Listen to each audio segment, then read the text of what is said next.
Okay, so hello and welcome to our latest ATTA webinar. And following on from a recent journey that we had through South Africa and Mozambique in the current times, we're now heading on a journey into Zimbabwe. As we all know, traveling at the moment is different from what many of us are used to. And a great many of us, myself included, have had to keep it very local for many months. However, traveling right now is possible. And while there are a number of protocols to follow, it does need to be entered into with a degree of flexibility, knowledge, and understanding. So today, I'm delighted to be joined by Garth Jenman, Managing Director of Hideaways, who is going to share with us some of his knowledge and insights. Garth has been in the industry for many years and has experience from running a dive charter company in Cape Town to guiding walks in Mana pools, and is currently at the helm, nurturing and growing the Hideaways brand. He will no doubt be sharing with us some of his particular love for Zimbabwe, which has grown out of the diversity of its wildlife, culture, and landscapes. So Garth, as always, great to have you with us today. So before we actually kick off, some housekeeping. As always, webinar is being recorded, so if you do miss anything, you will be able to catch up with the recording later. If you've got any questions for Garth, please just pop these into the Q&A box, and we'll be able to address these during the session. Finally, and as always, we have a global audience, so please do pop in the chat box at the bottom of your screen where in the world you're joining us from. So Garth, welcome from Cape Town, I believe. How are you doing? Oh, fine. A little bit chilly down here on the Cape. We've had a really good winter this winter, so there's a bit of a storm that's hitting us at the moment. Cool. Yes, the Cape Town winter, always a little bit unpredictable, isn't it? So on to Zimbabwe. Tell us a little bit about the protocols and the requirements for traveling to Zim at the moment, and also how can you get in? Which borders are open? What methods of transport can you use? Well, all the airports are open, so you can fly into Harare, Bulawayo, and Vic Falls. The land borders, majority are closed. They're only open for commercial use. But recently, the Gazangula border post between Vic Falls and Kasane is open for everyone who's vaccinated. And the Vic Falls airport between Vic Falls and Livingston is also open for everyone that's vaccinated. And you can also, if you aren't vaccinated, but you're on a flight out, you can cross the border as well. So that's a lot more positive than what we had earlier on. And then on the flights connectivity, FastJet has been really good throughout, connecting Johannesburg into Harare through to Vic Falls, Joburg, and Joburg into Bulawayo. And now on the 1st of September, BA has announced that they're flying back into Vic Falls from Joburg. And then, of course, Kenyan Airways is flying once a week on a Friday from Cape Town into Vic Falls and then on to Nairobi, and then on a Sunday, I believe, on the Livingston side on the exact same route. So it's nice to start seeing connectivity is increasing, and there's a lot of talk of direct flights coming into Zimbabwe in the future. And Harare. So I'm sure that'll come online pretty soon. I mean, the one thing that's quite funny, and I was chatting with my staff the other day, like normally at the beginning of the year, you can have a schedule that we can put out to everyone of the flight connectivities, and it pretty much stays the same for the year. Now it's almost on a weekly basis. We have to check what the story is, and then you have to double check on the ground as well, because the rumor mill starts first before you actually know what's going on. You have to double check that it's true. Yeah, no, I mean, that's quite a challenging one. And I mean, it has been changing constantly. And I mean, that's one of the things that we've been focusing on, is ensuring that we're trying to keep the members up to date with the arrival protocols, departure protocols, flight information, everything for travel into Africa, and that's very much being supported by our members on the ground.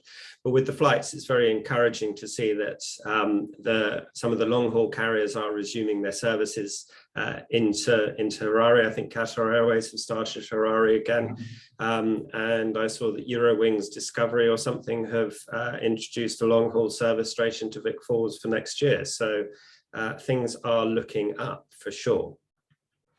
So now, Garth, just thinking about your recent trip, just tell us a little bit about it. Where did you go? And also, what's the situation like on the ground at the moment? Well, I went with a friend of mine, Dave Rogers, who's a photojournalist, because I wanted, obviously, to get him to do some PR on Zimbabwe and that. I did a previous trip. The trip that we did now, it was very similar to what I did in 2009 when Zim was, there was a unity government and Zim was being cut off, and different sectors of Zimbabwe were cut off from each other. So I wanted to see what was going on the ground. And we flew into Vic Falls. I flew in with a friend of mine, Wayne, and the two of us picked up one of our Land Cruisers and we drove around the whole of Zim. We went down to Wangi, Matopas, the ruins, up into the Eastern Highlands, the Sabi Valley, then onto Harare. Then we went up to Mana Pools, Matusadona, Chisarera, and back to Vic Falls. And back then it was interesting because even I remember having lunch with friends in Harare, and we were asking about, well, can we drive around, Matusadona around to Chisarera? And they said, no, absolutely not. You can't get through that road. And we just decided to do it. I mean, we're just two guys and we didn't mind if we had to camp on the side of the road or something like that. And actually we could get through. And I recognized on that trip that back then, Zim had been so cut off from each other, the different regions of Zim. And it's not like that today, So, and then with Dave, it was also interesting. Like, I think we met a few days before our trip for coffee. And then Dave said to me, Garth, that I have to tell the truth about Zimbabwe, in my articles. And I was like, of course, Dave. I mean, I said, you're going to be pleasantly surprised, because I think even here in South Africa, we have different perceptions on what's going on in Zimbabwe. And I can only imagine internationally as well, and often the good news stories don't come out on Zim. And I mean, our trip, we flew into Harare first, and then we headed up to Mana Pools. We went on to Kariba, did a houseboat across to Matusadona, and then we flew back down to Harare. I mean, and just in that section, for instance, I mean, firstly, the road between Harare and Bulawayo, I mean, they're busy building a brand new highway, double carriage highway. I mean, they were about 120 k's down the road already finished, And then from Chirundu, I mean, going into Mana Pools nowadays, like I used to go into Mana a lot in the 90s, and really the only way in, if you didn't have a lot of money, was to drive them. Of course, you could charter a plane in, but now that they allow boat tripping into Mana Pools from Chirundu, and I stayed at a Mana Pools safari boat, and it's just an experience on its own. It's just absolutely amazing, and the whole industry that's developed there. There's a couple of transfer companies that can take you in, but that's a full-on experience on its own, doing the boat trip into Mana Pools. But also just getting back on my point about the infrastructures, and then from Chirundu right up the escarpment, the Japanese were redoing that road as well. And then when we were flying back from Kariba to Harare, I mean, I took photograph after photograph of all these commercial farming fields, and I mean, down here in South Africa, they just think the farming's totally collapsed up in Zim. Well, it's recovering. And I think that's a big point from the trip that we did from now compared to the one I did in 2009, is then the huge investment in the tourism sector in every area. I mean, look, this time we didn't go to the Eastern Highlands, but everywhere else. I mean, there's all the different companies like African Bush Camps, the Machaba Group, Amalinda, us and Hideaways, of course, as well. But the investment everyone's put into Zimbabwe in the tourism sector now, if I compare it to 2009 it was literally Vic Falls. Of course, it's always been on the map with good infrastructure for tourism. A few lodges in Wangi National Park back then, one in Matopas, and the rest of the country, things were really run down. And it's not true today. Today, I mean, 2009, the harbor in Kariba was dead. The trip now that we just did with Dave was humming. The houseboats were coming and going. It was really, really busy. And I mean, Dave, after the trip, when we came back after the trip, was actually absolutely blown away. In the plane, he said, Garth, you were right. There's so much positivity out there on Zim. you know, it's ready for tourism, and that's where I'm very excited about Zimbabwe, and I really think it's so well placed to recover as we move into a post-COVID world. Yeah, so you're basically saying Zim is very much open for business. Totally. I mean, you know, you need to have your CPR test. I mean, it's 48 hours, and you know, all the lodges now, all the staff are fully vaccinated. Vic Falls as well. I think that over 60% of Vic Falls is fully vaccinated now. I mean, the Zim government's actually done a really good job. They sent teams around to all the different lodges, even in the middle of nowhere, and people are vaccinated and following COVID protocols. So you really do feel safe. I mean, on the trip now, the 2-week trip around Zim, I mean, I didn't feel threatened by this COVID at all. I would have felt more threatened back in Cape Town going to the local supermarket. You know, it's you naturally at the smaller safari lodges, you naturally, you know, in open game drive vehicles, you just feel that you're not going to come across COVID, and everyone's well aware at the lodges of wearing masks and sanitizing when you arrive, you know, every time you come back to the main area of the lodges. So, Garth, you mentioned that there's good vaccination rates throughout Zimbabwe. Has the government sort of prioritized the tourism industry in terms of vaccinations then? Most definitely, you know, I mean, Zim's still got a way to go on the vaccination side, but they definitely targeted the tourism sector first. I mean, I do have friends who farm there as well, and they vaccinated. So the rollout's pretty good, you know, in Zim, but most definitely in the tourism sector. So generally then, a fully vaccinated traveller going to Zimbabwe, the majority of the interactions that they will have within the tourism industry will be with other fully vaccinated people. So in terms of the risk of an international traveller coming to Zimbabwe, there is a negligible risk really in terms of the health of the nation, would you say? Yeah, well, I mean, look, obviously, everyone that knows Zimbabwe, your main tourist center is Vic Falls, and that's fully vaccinated. You know, then there's only 2 real big cities in Zimbabwe, Harare and Bulawayo, which one doesn't spend too much time in. And I suppose that's an area where, like any city, because there's so many people around, you could be susceptible to it. But majority of your time, you're out in the different national parks, you know, and you welcome, and the people that you're dealing with there, the staff and all of that you're dealing with there are fully vaccinated. So there's a very slim chance of contracting COVID. Yeah, that's fantastic. And just sort of looking at the picture of actually traveling around Zimbabwe, you've mentioned that when you went, no major issues or anything. Are there any restrictions for independent travelers traveling on their own through Zimbabwe? No, there aren't. There have been rumors from time to time that they've sealed off, like I know in Kwekwe, they had sealed off Kwekwe, for instance. But no, you can move around freely around Zimbabwe. No problem. Okay. Just looking at the Q&A boxes, just one question that's come through from Lydia. Do you know express PCR tests available in Vic Falls? Or how long does it generally take to get the result of a test? Because a lot of countries require the tests when you go in. So for multi-destinational itinerary or returning back home, you require a test. You know, I mean, that's a very good question. In Vic Falls, I mean, look, firstly, on your planning of your itinerary, I would always suggest that someone arrives at your final destination the day before you fly out, just to be safe. But like in Vic Falls, it's between 2 hours and 24 hours. So, and of course, if you're coming to Vic Falls at the end to see Vic Falls, you're not just going to arrive on the day, have your test in 2 hours and then leave. So I would definitely arrive the previous day, have your test then. They do come to the lodges and hotels to test you, and you'll definitely have it by the time that you head off on your flight the next day.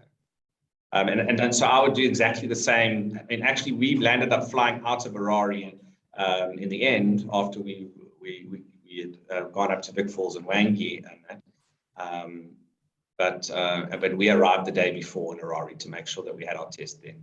You can have the test at the airport, but just to be on the safe side, it's best to have it the day before. Yeah, so I mean, looking forward, what do you think the single biggest challenge is for the industry that we're facing in terms of recovery? Flight connectivity. If you can't get into Zim, then we can't get our tourists into Zim. So I mean, what's been very nice during this time period is a lot of us in the industry who traditionally competitors with each other have been over communicating with each other, because we need each other, and we need to find out what's going on. We need to find out solutions for potential issues. I mean, one thing that's been on the cards for many years is flight connectivity internally in Zimbabwe. Connecting up between scheduled flights between Vic Falls, Wangi, onto Kariba, Mana Pools. And there's a lot of talk with the different charter companies, and I really think a lot of good's going to come out as things open up. So not only are we seeing the international connectivity coming back again, we're also going to get circuits going in Zimbabwe, which is going to make life a lot easier. So I certainly think it's definitely connectivity. I think the vaccinations are on their way, well on their way in Zim. The tourism industry is vaccinated and very well aware. I mean, when we were traveling around now, of course, it was pretty quiet at the different lodges, but the staff were just unbelievable. I mean, naturally, the service levels in Zim are just phenomenal, but it was on another level. Like every time you arrived at a lodge, everyone's waiting for you and like cheering.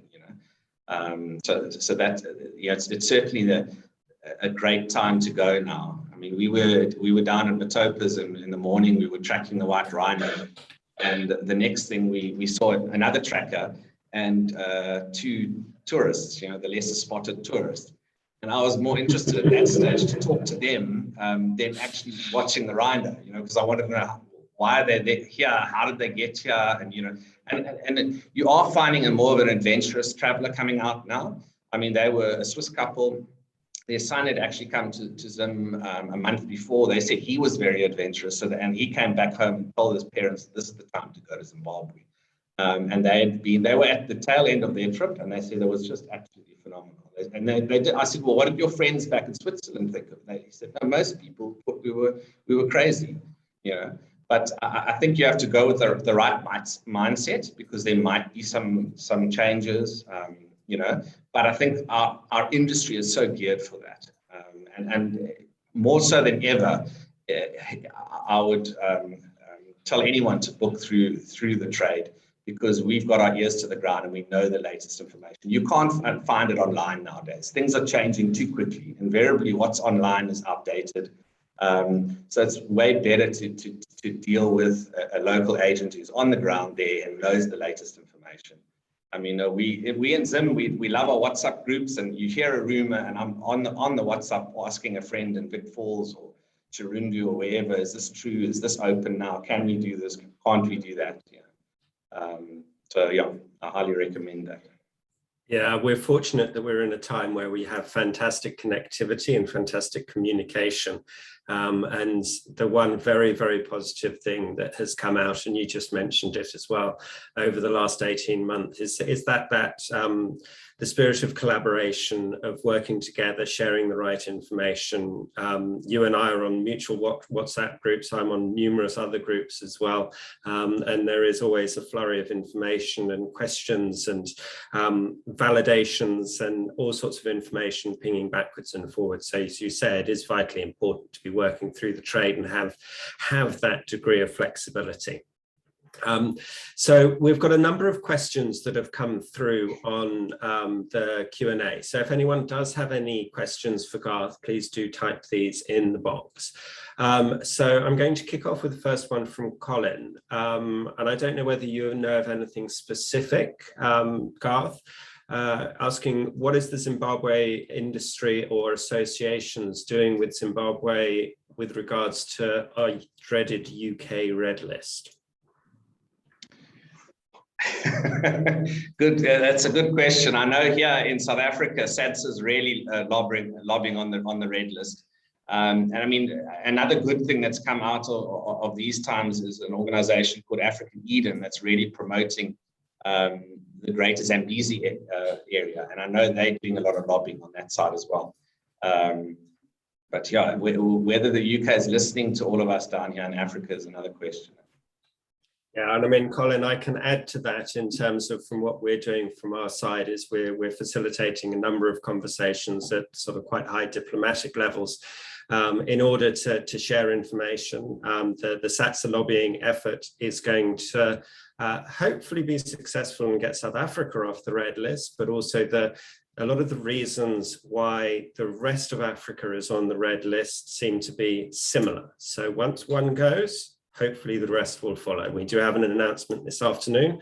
So let's all hold thumbs and keep our fingers crossed. You never know, we might have some positive news later. I personally am not holding my breath. Another question from Colin with regards to currency in Zimbabwe. Often a question. What's the situation at the moment? Dollars, Zim dollars, what's going on? Well, yes, you still got your dollars and then the local bond, Zim dollars. So both of them are still in circulation. Cool. Question from Vanessa. The trusted travel system that's currently being implemented for entry and exit. Do you know what clients are supposed to do if they're in a camp without internet connection before they depart to load their test results online? I know this is a very new requirement and I believe it's still sort of in a testing phase. Are we able to answer that, or can I get back to Vanessa with some more details after the webinar? What she wants to know what she can do if she has no internet connectivity. Correct. Well, in Zim and majority of the camps, certainly all of ours, we all have internet connectivity. So I don't think you're really going to have too much of a problem with the connectivity. What one can do if you don't have internet connectivity, unfortunately, can't answer that. Yeah. Well, that might be we cross that bridge if we come to it, kind of thing. Yeah. So a question from Sally.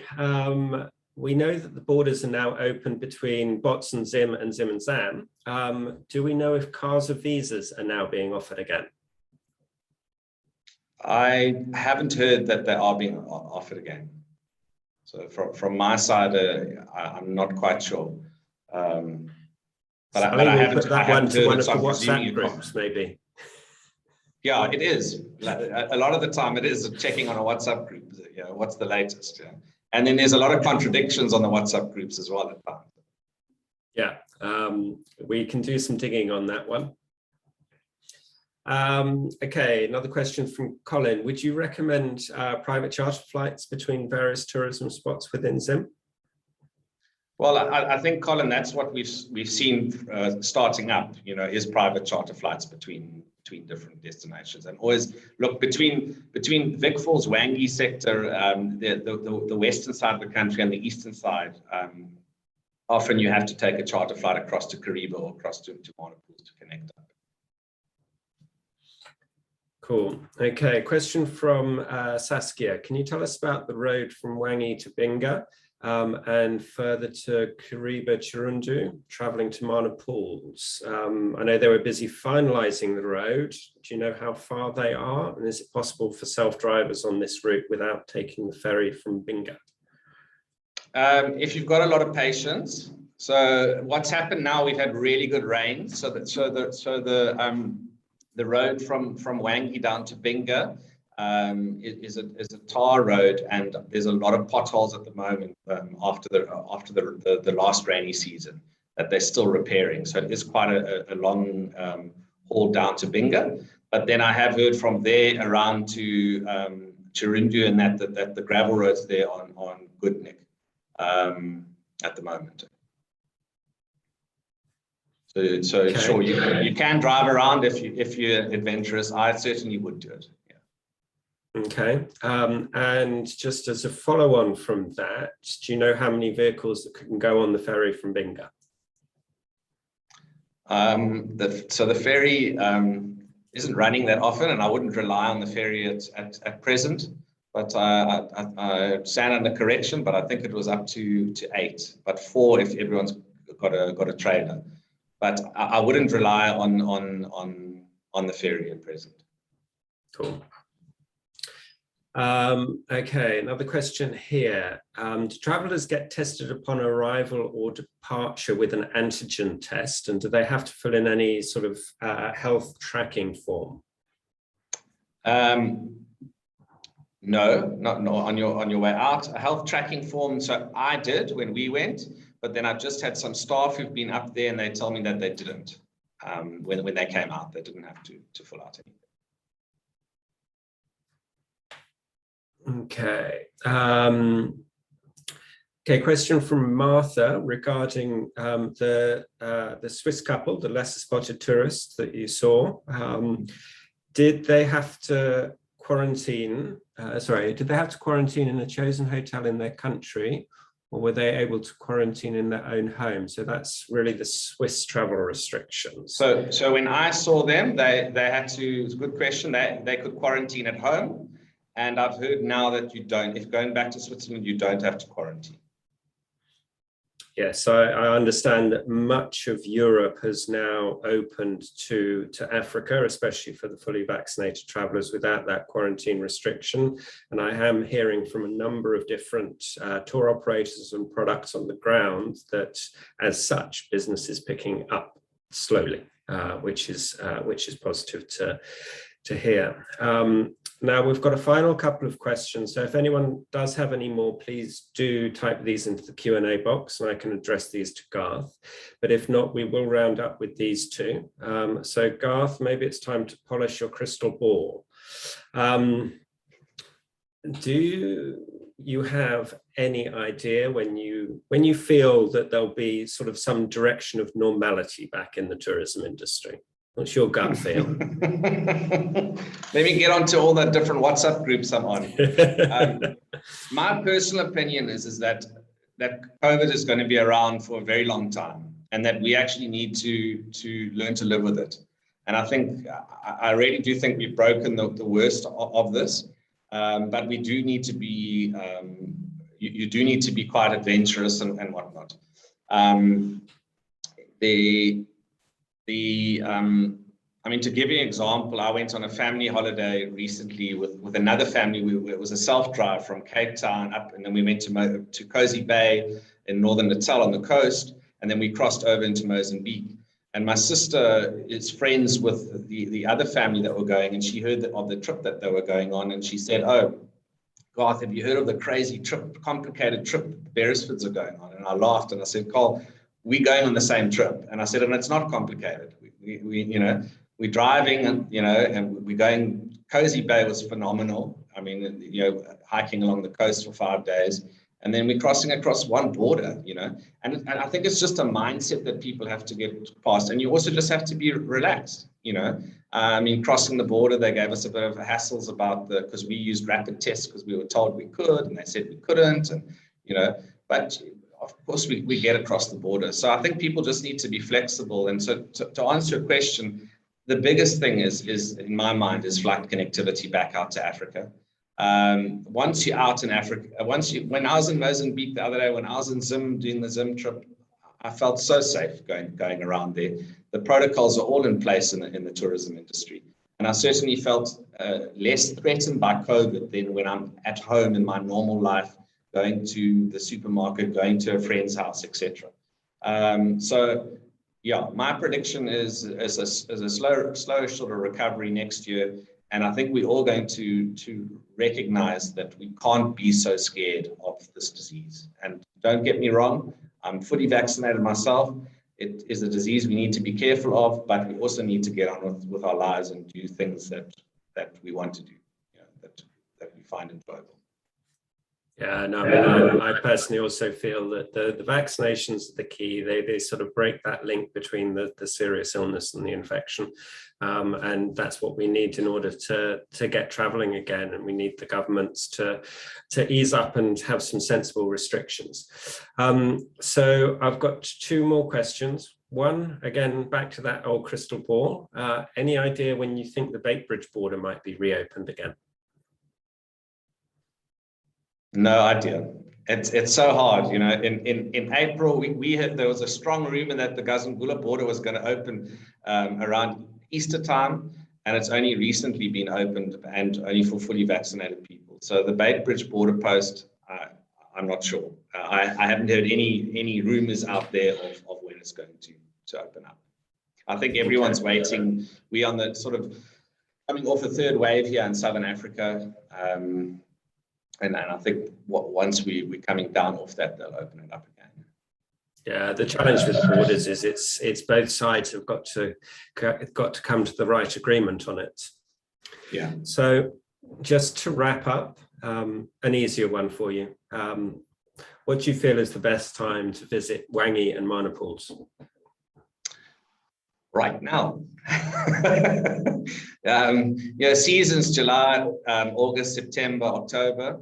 That's like your peak season. So, you know, it's a fantastic time now. It's dry season. This is when the games all, you know, along the Zambezi River and Mana Pools or at the waterholes in Wangi. I personally like shoulder seasons because it's a bit quieter. I like to get away from the crowds, but you don't have to worry about crowds these days. You'll have the places pretty much to yourself. So yeah, hop on a plane and come out. I mean, what we're finding now, the last few months, we're getting good bookings again. But what we're finding is people will plan everything with us, and then they only want to book a week before. You know, they want to wait to see what the COVID protocols are.